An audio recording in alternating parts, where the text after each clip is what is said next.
A man with no devil fruit, no interest in fame, and no fear of death, and his only goal to become the world's greatest swordsman. Roronoa Zoro. Every step he takes brings him closer to that title. But what really sets him apart isn't just strength. It's everything he's willing to endure for the sake of a promise, a dream, and a captain he'd die for. This is the story of those moments when Zoro didn't just fight, he endured. When he didn't just win, he defined what it means to be built different. Thriller Park. The crew is on the brink, and Kuma stands before them. Zoro knows what's coming, and without hesitation, he steps forward. No sword, no backup, just him and his resolve. Kuma agrees to a cruel trade. Luffy's pain transferred directly into Zoro. What follows is one of the most iconic moments in One Piece history. Blood dripping, body trembling, Zoro takes it all. He doesn't scream, he doesn't complain, he simply endures. When Sanji finds him afterwards, the sight is brutal. Zoro standing soaked in blood. When asked what happened, his response is simple. Nothing happened. It's not just physical pain. Zoro's loyalty, his readiness to suffer for someone else's dream is unmatched. No devil fruit, no fleshy move, just willpower. This wasn't a battle of strength, it wasn't a battle of spirit, and Zoro won. This moment wasn't about swords, it was about heart, about loyalty, about Zoro silently saying, as long as I'm standing, nothing will touch my captain. Pain doesn't slow Zoro down, it fuels him. Back in Alabasta, facing Mr. One, Zoro nearly cut to pieces. He's bleeding, battered, exhausted. But something shifts. He reaches an eerie calm, the kind only true warriors touch. And then he hears the breath of steel for the first time, a new level of swordsmanship. He wins, not just through strength, but through growth under pressure. Fast forward to Enies Lobby. Zoro fights Kaku while nursing injuries from Water 7. Again, he's bloodied. Again, he pushes beyond limits. That's the pattern. Pain isn't a barrier, it's the path. But the real highlight, Wano. Zoro takes direct hits from Kaido and Big Mom. Bones crushed, ribs cracked, internal injuries. What does he do? Gets up, fights King, and wins. In most shonen stories, injuries sideline characters, but with Zoro, pain is part of the process. He doesn't cry about it, he weaponizes it.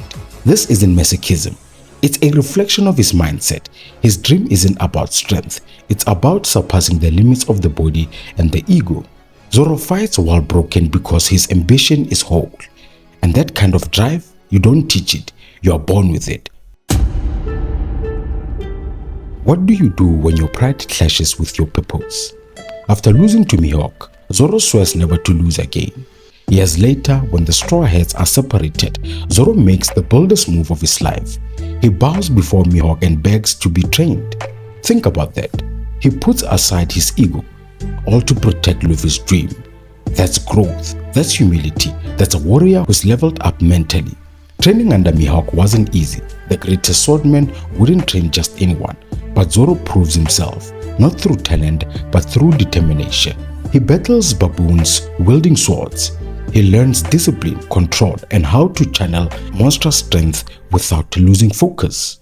By the time he returns, he's changed, stronger, yes, but sharper, more composed. He now carries not only the will to become the best, but also the weight of protecting others.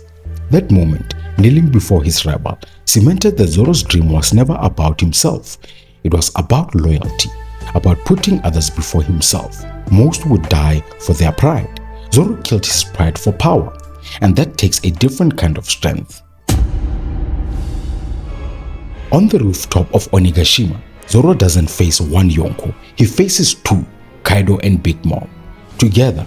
And while most would crumble under this kind of pressure, Zoro steps up with Enma in hand. The moment that defines the scene, Hakai, a combined attack so destructive it could level an island. What does Zoro do? He jumps in, alone, no hesitation. He buys his crew those precious seconds to dodge. That wasn't a calculated move, that was instinct, the kind that comes from absolute loyalty and insane courage. The aftermath, his body is wrecked, bones shattered, and internal bleeding. He fights on anyway. Later during the battle with King, he finds out Zoro is literally held together by drugs and sheer will. But here's the truth, Zoro didn't just clash with Yonko, he matched their energy, even if only for a second. That's all it takes to prove your spirit. He wasn't supposed to survive, but he did. Zoro walked into a god-tier fight and didn't flinch. That's beyond strength. That's resolve made flesh.